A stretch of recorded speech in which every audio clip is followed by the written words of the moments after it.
Barbie, the new counselor.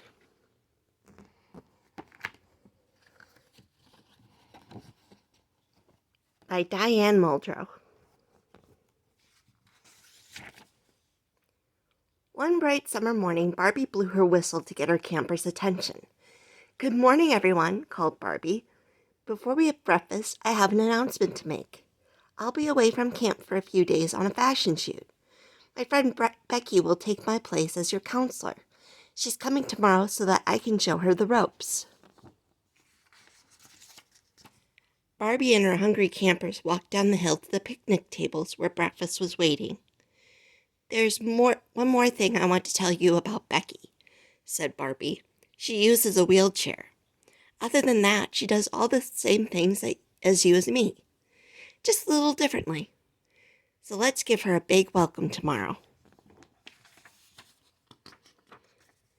The next afternoon, Barbie and her campers were walking up from the lake when Becky arrived. "I'm so glad you're here," Barbie told her friends.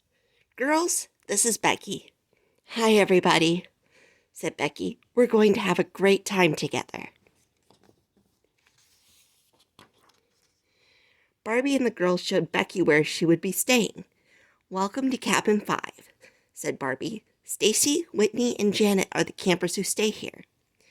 Meanwhile, the campers were quietly whispering to each other about their new counselor. "I hope Becky is as much fun as Barbie," Whitney told Stacy.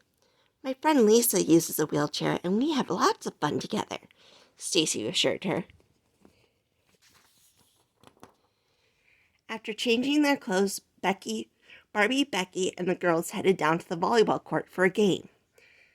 Becky tossed the ball up high in the air, knocked it way over the net, and scored.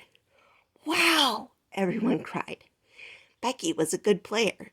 The game was a close one, but in the end, Becky's team won. "That was fun. Everybody made such great shots," said Becky. "Can you show us how to serve?" Stacy asked Becky. As Becky demonstrated, the campers watched her closely. "Shall we head over to the basketball court next?" Barbie asked Becky and her campers.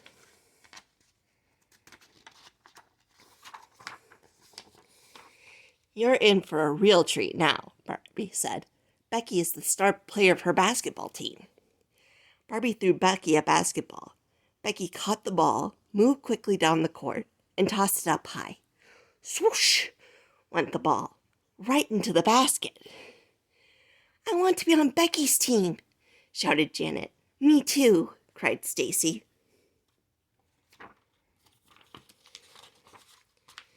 The campers quickly divided into teams. It was an exciting game. The girls loved watching Becky play. "She's so quick," Stacy said to Barbie, "and she rarely misses a shot."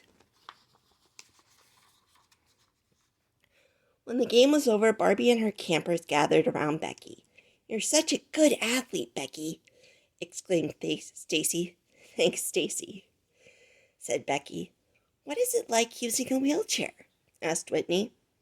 "I don't even think about it most of the time," said Becky with a smile. "In fact, I love doing a lot of the same things as you."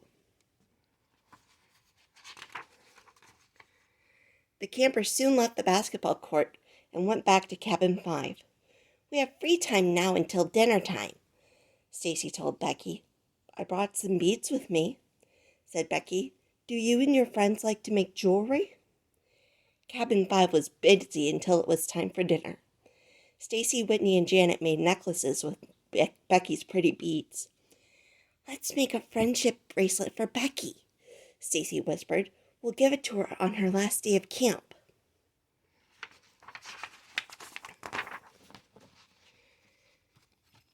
That night after dinner, Barbie, Becky, and all the campers returned to their cabins. In Cabin 5, Becky turned on a flashlight and told Stacy, Whitney, Janet, and Barbie a story about a haunted house. "That was a great ghost story, Becky," said Stacy.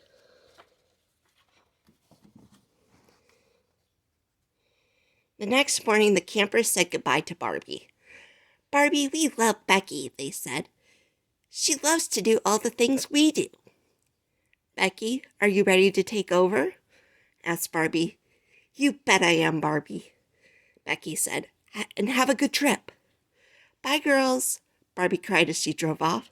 See you next week. The end.